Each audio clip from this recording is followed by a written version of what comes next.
Halo semuanya, dan selamat datang di Raka Menoya. Untuk video kali ini, kita akan membahas tutorial dikit-dikit nih mengenai Adobe After Effects. Nah, spesial di video kali ini, kita akan membahas tipis-tipis mengenai animasi dan kurva di dalamnya. Oke, jadi ini dia ya tampilan utama dari Adobe After Effects di versi 2024 lebih tepatnya. Nah, di sini ada banyak tampilan ya, akan ku jelasin secara singkat. Nah, di sini ada tampilan untuk proyek. Nah, proyek ini itu digunakan sebagai wadah untuk menyimpan berbagai aset yang akan kita gunakan selama di proyek ini bernama untitledproject.eap. Di sini tuh bisa berupa audio, foto, maupun video, sabi ya, bisa ya di sini. Nah, di sini ada efek control. Cuma ini adalah ya settingan lebih lanjut, tapi itu nanti sih sebenarnya. Lanjut, kita akan beralih ke sini nih, tampilan composition. Nah, di sini tuh adalah digunakan sebagai sebuah preview akan sebuah komposisi yang kita pilih. Jadi kalau kita pilih komposisi berikutnya, itu akan ganti nih previewnya. Dan di sini itu juga ada di bawah ya. Ini adalah timeline ya, aku bilangnya ya, tampilan timeline. Di sini dibagi dua nih. Ada yang bagian layer dan di actual timeline sebenarnya. Nah, ketika kita pilih aset yang kita inginkan, kita drag ke sini, akan muncul sebuah layer baru dan disertai dengan berbagai info yang ada mengenai layer itu. Dan timelinenya pun muncul. Nah, di sini itu adalah tampilan tambahannya. Jadi kayak efek tertentu, info properties, atau lain sebagainya, info lebih detail. Ya sebenarnya custom banget sih. Ya terserah sih mau pindah kemana-mana, cuma aku lebih prefernya kayak gini gitu. Karena lebih manageable. Oke? Nah, kali ini kita akan buat composition, tapi composition ini sebenarnya apa sih? Nah, composition ini itu anggapannya kayak wadah kecil gitu ya. Wadah kecil di mana berisikan aset-aset tertentu yang ingin kita gerakkan. Nah, composition ini itu bisa kita nesting atau di dalam sebuah komposisi itu ada komposisi kecilnya. Tapi untuk yang ini, composition setting ini yang harus diperhatikan adalah frame rate ya. Sini, semakin besar maka akan semakin cepat. Jika semakin lambat atau semakin tinggi frame rate-nya, maka akan semakin slow. Dan di sini juga ada durasi. Nah, durasi ini menurutku yang paling penting ya.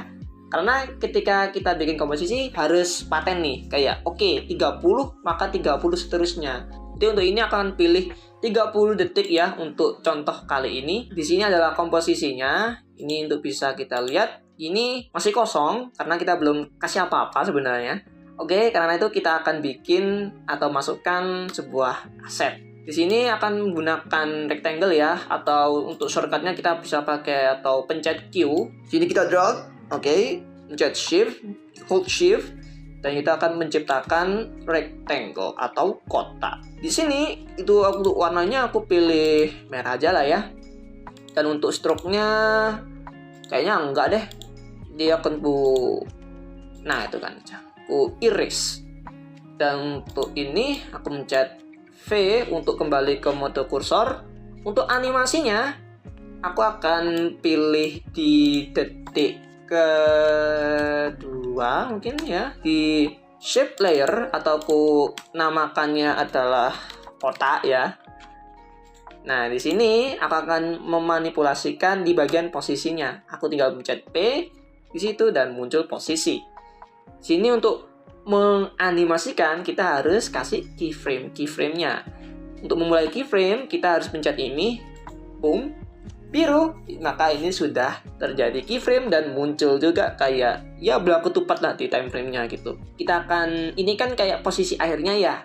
Untuk posisi awalnya aku tinggal tambahkan add new frame, lalu ku drag nih ke atas. Nah, ini ada apa ya, line-line nih, dot kayak garis-garis tuh, ini menunjukkan bahwa ini ada pergerakan gitu. Nah, kalau kita geser nih, nah gerak nih sebenarnya. Oke, mungkin aku sampai sini, aku pencet N untuk previewnya biar lebihnya gini. Nah, kayak gini guys untuk awal-awalnya.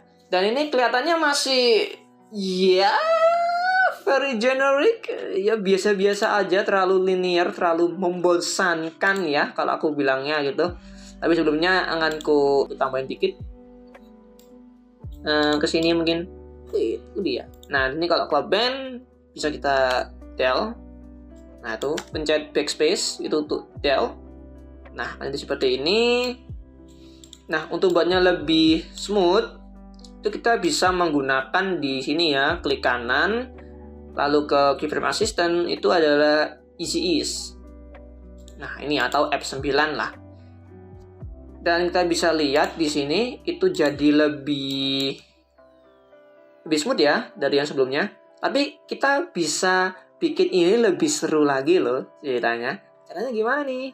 Untuk ke sana kita harus ke Graph Editor, oke? Akan ku klik ini, akan pergi ke sini Graph Editor. Nah, di sini ada namanya di bagian speed ya. Nah, ini di bagian speed ini kita bisa memanipulasikan kayak pergerakannya nih. Pergerakan dari animasi ini. Kalau aku klik di titik 1 ini, aku drag ya. Untuk bikin yang smooth itu aku bikinnya kayak itu sih, kayak roller coaster gitu. Bentuknya kayak V kebalik. Ya, kebanyakan V kebalik gitu. Dan kalau kita preview, nah, lebih mantap gitu ya anggapannya. Tapi kita aslinya bisa tambahin lagi nih sebenarnya, kayak kasih efek yang lebih bagus gitu. Sini akan ku tambahin lagi di sini. Nah, di sini nih.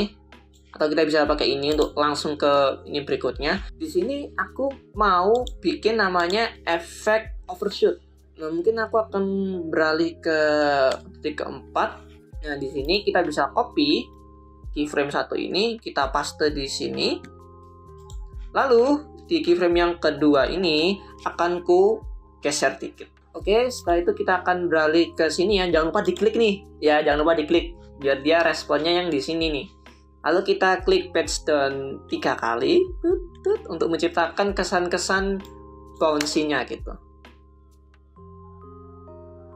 Iya, nah kayak gitu tuh. Dan untuk lebih jelasnya kita akan masuk ke Graph Editor lagi. Nah, di sini ada namanya Value Graph. Value Graph ini kalau yang di speed itu memanipulasi pergerakan kecepatannya ya. Kalau di value itu kita memanipulasi jarak geraknya. Ya sebenarnya value graph itu sama seperti ini sih, cuma versi yang lebih detail gitu. Kalau ini kan lebih user friendly. Nah, kalau ini itu lebih detail gitu anggapannya. Nah, di sini akan ku pecah ya posisinya ini, ku bagi jadi 2 biar tahu yang mana posisi mana yang enggak. Untuk yang merah ini adalah yang exposition dan yang Y adalah yang hijau. Cuma masalahnya di sini kita hanya memanipulasi bagian yang hijau. Kita nggak butuh yang merah, jadi kita biarkan aja yang merah. Kita akan untuk Alt itu kita gunakan untuk ngezoom ya. Lalu hold shift itu untuk geser gitu. Akan ku Alt lalu geser. Nah, di sini nih. Ini kita akan buat sini ya. Oke, kita pakai convert tool dulu. Kita buat gelombang, cuma nggak terlalu banyak. Habis itu untuk yang ini nih. Nah, ini kan ada kayak gelombang dikit nih. Nah, aku ini pengen dia tuh bener-bener putus gitu, kayak siku-siku kotak gitu. Nah, di sini kita akan sini mencet shift, oke. Nah, potong kan kayak gini. Nah, akan buat gini ya. Nah, biar putus gitu. Dan lalu di sini aku ingin dia aku tambahin dikit. Tapi di sini mungkin agak terlalu panjang nih untuk spacingnya. Mungkin akan aku lebih deketin lagi. Dan untuk ininya aku buat lebih dekat sama ini. Ya kalau ini tuh namanya udah masuk ke spacing ya. Nah, jadi seperti ini cuy.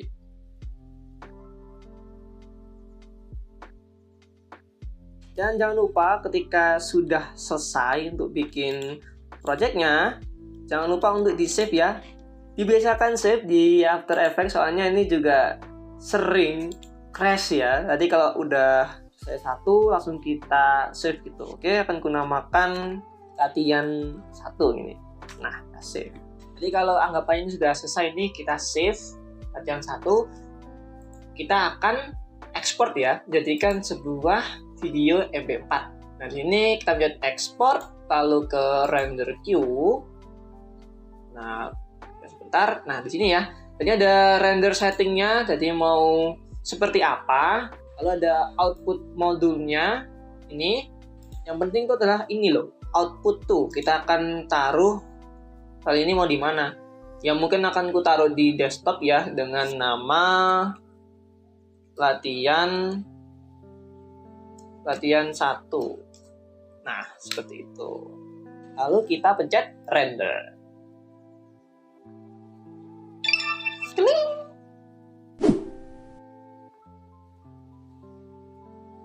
Oke, jadi itu ya untuk latihan pertama kita, yaitu latihan pertama kota.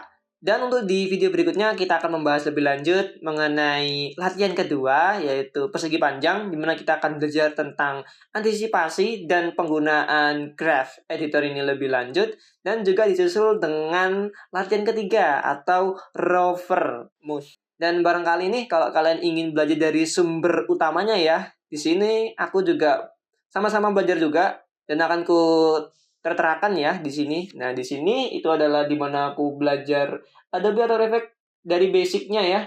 Dan yang ini itu adalah gua belajar animasinya secara lebih spesifik. Jadi ya, itu aja yang bisa aku sampaikan. Dan semoga ilmu yang gua berikan ini juga bermanfaat juga untuk kalian semua. Dan saya, Raka Menoya, izin mengundurkan diri. Dan sampai jumpa di video berikutnya. Bye-bye.